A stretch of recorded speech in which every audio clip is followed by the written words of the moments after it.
Thousands of people are protesting in the capital of the Philippines following accusations of government corruption related to spending on infrastructure. Construction firms are accused of bribing politicians for contracts on flood control projects, which have ended up either being substandard or never built at all.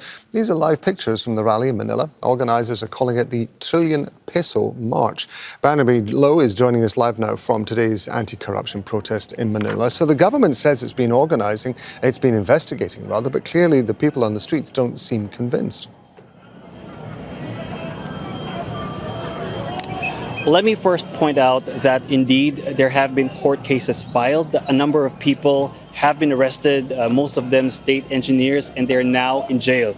Now, the Independent Commission for Infrastructure, which is essentially a fact-finding body that was formed by President Ferdinand Marcos Jr., has recommended the filing of graft and corruption charges against certain members of the Senate and of the lower house, including the former House Speaker Martin Romualdez, who is also the cousin of President Ferdinand Marcos Jr. But these protesters behind me, they say they're not satisfied with the conduct of the investigation. They're not satisfied with the pace of the investigation. They say that it's been months and yet only so-called small fry are in jail and the big fish, the politicians, are still free. But more importantly, they say investigations have not followed through on leads as promised. And now the trail has led to the presidential palace. A former ally in Congress of President Marcos, former Congressman Zaldy, who himself is at the center of this controversy, himself accused of accumulating billions of dollars in kickbacks from infrastructure projects. He's alleged that palace officials are in on this corruption scheme and that they've been facilitating kickbacks.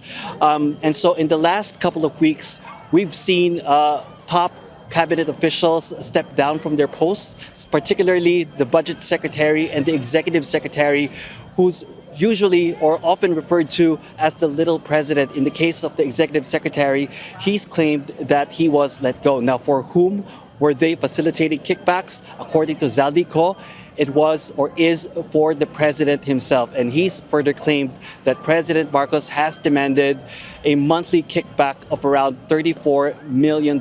And yet, despite these revelations, the investigations have not touched the president. And that's why these protesters are angry. They're demanding the resignation of President Marcos, but they're also demanding the resignation of Vice President Sara Duterte, who was impeached by the lower house in February after being accused also of corruption. Now, all this creating a perception, at the very least, of political instability that has impacted consumer and investor confidence. Tony Prado has been watching nervously as fuel prices go up every week since August. That's when the multi-billion-dollar corruption scandal involving government officials came to light. How much he makes as a driver and owner of a jeepney, Philippines' version of a minibus, depends largely on the price of diesel. I used to be able to make a little over $25 a day. That's clean, after expenses on diesel. But now, all the money just goes to fuel cost. I'm only able to take home $10 a day. The Philippines imports most of its fuel and is vulnerable to global fluctuations. Now, investigations into hundreds of flood control projects that are either substandard or non-existent have made the uncertainty worse.